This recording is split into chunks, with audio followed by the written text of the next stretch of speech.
All real power, all real transformation, all real magic never happens in the solid, known worlds we inhabit every day. It happens in the spaces between them. Modern life has taught us to erase, rush, and fear these thresholds, and in doing so, we've cut ourselves off from the very place where change is born. The way back is breathtakingly simple. Learn to pause at the edge. There are some places that seem to have a different feel to them. The edge of a wood can do it. You're walking across open ground, and then almost without noticing, you reach that point where the trees begin and the whole atmosphere shifts. The light changes. The sound thickens. Even the way you kind of hold yourself alters, as if some older, quieter part of you has woken up and said, pay attention. We're somewhere else now. Dusk can have the same quality, that strange liquid period when the day's not quite gone, and night's not quite arrived. Things lose their sharp edges. The familiar world becomes slightly less familiar. You get the sense that if you turned your head fast enough, you might see something out the corner of your eye that is usually hidden. Another place that does this is a shoreline, where the land stops being solid and gives way to water. The ground under your feet moves from the firm earth to shifting sand, to something that's not quite either. Stand there for 10 minutes and that line itself will have moved before you leave. For many years, I've worked with these edges in quiet, wild places where the old powers still linger, in rooms where people come to unravel the knots the ordinary world cannot untie. In the long, unsteady periods of my own life where nothing felt fixed, when I had no label that fit, no ground to stand on that did not shift. And again, I've asked one question. What is it about these in-between places that the unseen always answers? The answers I've found from pretty well every old teaching I've ever sat with, from every hard-won lesson of a life spent walking between the worlds, changes everything I feel about how we live, how we love, how we change, and how we work with the quiet powers that move beneath the surface of things. It's this. The most powerful moments of our lives do not happen in the worlds we know. They happen in the spaces between them. Betwixt and between. That's the names we call these thresholds. From the old word limen, the line you step over to enter a room. But a threshold is never just, obviously that's where we get the word liminal from, but a threshold is never just a line. It's a field, it's a breathing, an alive space of no longer and not yet.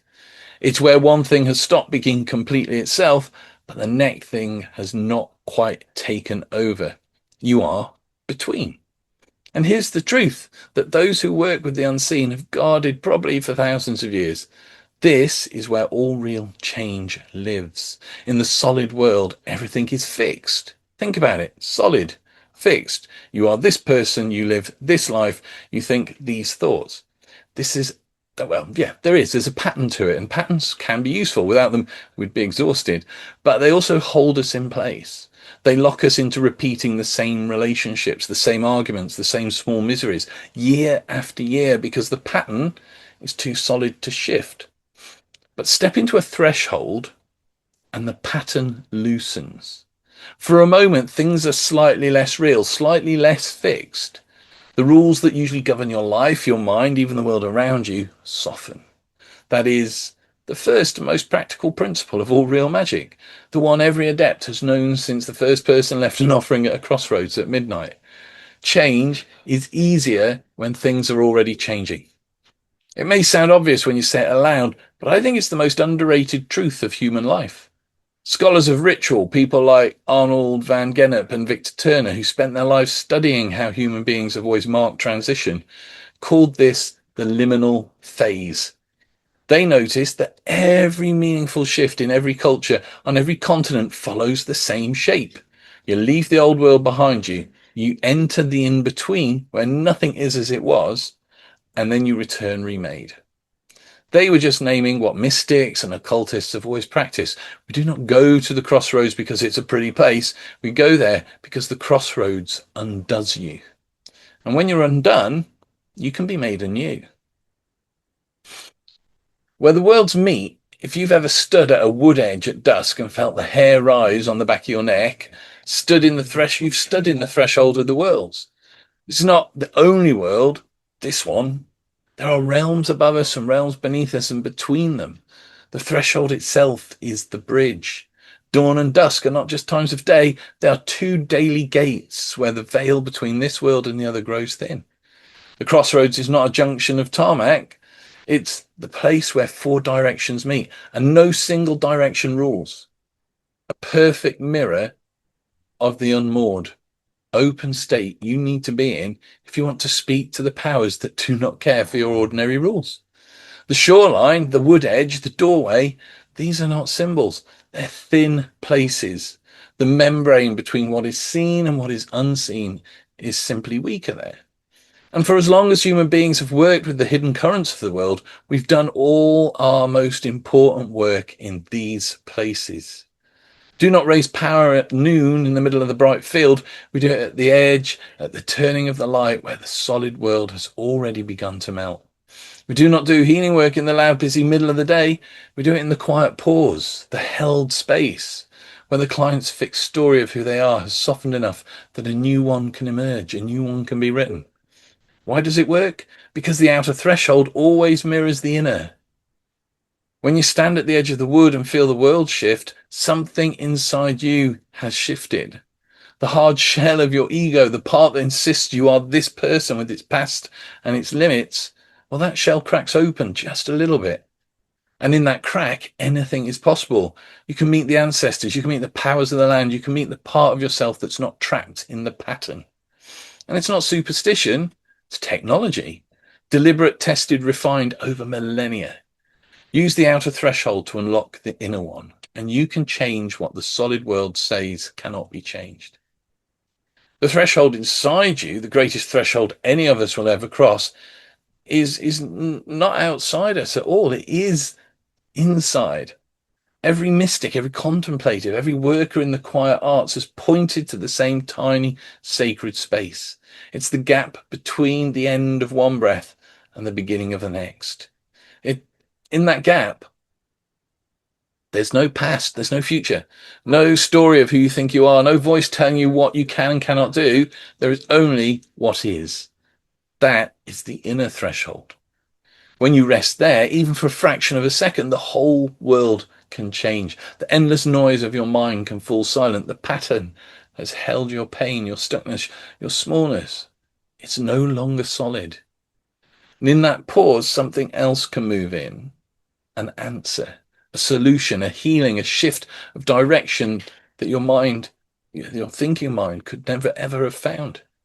That's why your most profound insights never come at your desk when you're forcing them. They come in the shower, on a walk, in the 10 minutes between finishing work and starting dinner, in that half asleep state just before you wake fully. You did not think the answer, you slipped accidentally into the inner threshold, and the answer was already there, waiting for the noise to be quiet enough that you could hear it. And this is the secret at the heart of all practical magic. Sigil does not work because you draw a pretty picture. It works because you charge it in the gap, in that split second of no mind where the ego steps back and your desire sinks clean through the veil into the realm where things are made real. A ritual does not work because of the candles or the words. It works because the whole structure of the ritual is designed to carry you deliberately out of the solid world and into the gap. No gap, no threshold, no change. It really is that simple. All the doors lead to the same room. And I kind of learned this the hard way. For most of my life, I've wandered through a dozen different ways of working with the unseen and the inner world, some rooted in the old magic of the land, some built on careful, deliberate ritual structure, some focused on silence and breath, some on deep work of holding space for another person. And everywhere I went, someone would ask, but which one is the true way? Which one is yours? For years, I kind of felt, I don't know, just like I was failing in this work because I'd not stay in one box or just use one set of symbols. I got told, oh, you should stick to one system. Swear allegiance to this one way of seeing the world. And I remember it one day standing at the edge of, I'd been walking, I was out at the edge of a forest on the hills looking out across. I realized something that rearranged everything I did. None of these ways are ends in themselves. They're all doorways, different words, different symbolisms, different tools, but every single one of them is built to do the exact same thing, to carry you out of the noise of the ordinary and into the quiet gap where change actually happens. The conflict only starts when we mistake the door for the room. When we decide our door is the only door and everyone else who uses a different one is wrong or deluded or working with the wrong powers, that is where all the religious fighting, all the spiritual snobbery and nonsense, all the useless division comes from. Separation is the illusion. The crossing is the real thing.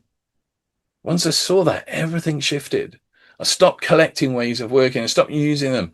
If today I needed to cross one kind of threshold, I reached for that tool and that would get me there cleanly. If tomorrow I need a different one, then I use that. And the more I sit with people in quiet rooms, people who are maybe struggling, people who are a bit lost in life, trapped in their patterns, shrinking from the lives that were too small from them, the more I see one truth running through almost all human suffering. We are either dragged through a threshold we did not choose, completely unprepared, or we rush the messy, unsteady in between because we cannot bear not knowing. Or we stay in a life that's slowly just killing us just to avoid crossing the threshold at all. In many ways, we've killed the in between. And here is the quiet crisis we're all living through right now. We've become the first culture in human history that systematically erases thresholds. We carry phones in every transition. We answer messages whilst we walk from the car to the house. We scroll the second we wake up and the last thing before we sleep. We fill every silence, every pause, every gap with noise. We've abolished the in-between. We cross every doorway of our lives with our minds still in the last room. The body's moved, the attention has not. We're always arriving, but we're never present. We rush dawn, we sleep through dusk, we treat crossroads as nothing more than a place to check our mirrors. We've forgotten that these are not just places or times, they're doorways into power. And we pay a terrible price for it. You can do every ritual, light every candle, draw every sigil, say every prayer. But if you never pause at the edge, if you never actually enter the gap, you're just going through the motions in a world that is too solid to shift. No wonder so many people feel stuck. No wonder so many people feel cut off from the unseen, from their own deeper selves, for any sense that life holds more than the endless grind of the ordinary. We've removed the very places where change can enter. We've locked ourselves inside the solid world, and then we wonder why the magic will not answer.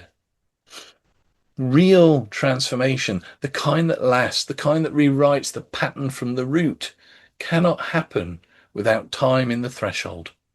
It's like trying to bake bread and refusing to let the dough rise. You can have all the best ingredients in the world, but if you rush the in-between, all you'll ever get is a hard, flat lump that looks like bread but has no life in it. The liminal phase is the rising. You cannot rush it. You can only hold the space and wait. So I want to share 3 things you can do this coming Monday. So what can we do? How do we bring the power of thresholds back into the ordinary life? You don't need to move to a remote woodland. You'll be glad to know. You don't need expensive tools. You don't need any of that stuff. You don't need to swear allegiance to any one path or creed. You just need to start noticing the edges you're already crossing every day and treat them with the respect they are due. I have 3 practices. They're tiny. They sound almost too simple to hold any power, but I've watched them rearrange lives, mine and people I've sat with. First, the threshold breath.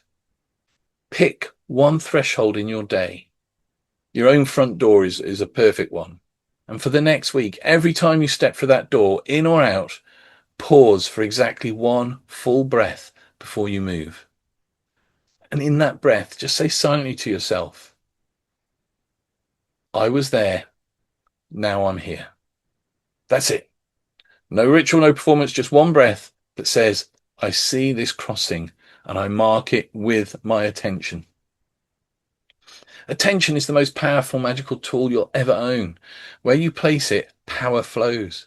After a week, you'll notice something remarkable. You'll stop carrying work stress into your home. You'll stop bringing unfinished domestic anxiety out into the world.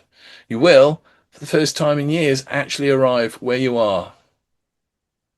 And that's amazing. Second, one held pause a day, 10 minutes, no phone, no agenda, no trying to meditate. Go for a walk without music, sit and stare out of a window, or water the plants. It's not about emptying your mind. This is about deliberately entering the threshold. You're opening the door, a crack, and leaving it open so the quiet voices, the ones that never get heard over the noise, can speak. That is where your next right step is waiting. That is where the answer to the problem you've been turning over will land. That is where the knot in your chest will loosen just a little, because the pattern holding it has been given a chance to soften. Third thing for you to try, close before you open. We're brilliant at beginnings. We light the candle, we make the intention, we start the new project, we open the door to the new thing. Endings? We treat them like trash, to be swept out of the way. But a threshold works both ways. You cannot properly enter the new room until you've properly left the old one. The unseen respects a clean crossing far more than it respects any fancy ritual tool. So before you open the next thing, the next meeting, the next relationship, the next chapter, ask yourself one question. What needs to be finished here? What am I carrying that does not need to come across? It can be tiny, a conversation you need to end cleanly, a file you need to close, a resentment you need to just breathe out and let it go. Close it. Then step across. You are the threshold. A few years ago, I spent 18 months in the longest, hardest threshold of my life. I'd left a community that had been my whole world for a decade. I had I had no label, no group, no clear idea who I was in any of the ways that usually matter. I was betwixt and between. Nothing was fixed. Nothing was certain. I hated every second of it. That's an exaggeration. It had its moments. I kept trying to rush to pick a direction, to find a new box to climb into so the unsteadiness would stop. It was only when I finally stopped, when I sat down in the between and said, okay, I don't know. I'll stay here until I do, that everything started to shift. Because I finally understood the deepest truth of thresholds. We spend so much time looking for them outside of us. The right dusk, the perfect crossroads, the sacred shore, the stone circle. But the most powerful threshold you will ever walk is you. Every time you choose to change, every time you let go of an old story, every time you take one truth from this away of seeing and another from that one and weave them into something that fits only you, you are standing in the in-between. You are the door. You are the dawn. You are the thin place where the worlds meet. So do not rush the crossings. Do not fear the twilight. Do not turn away from the edges because they feel unsteady. That unsteadiness, that's potential. That's power. That is the gap where magic lives. That is 10,000 years of adepts, mystics, healers and workers in the quiet arts whispering the same truth across every culture, every language, every age.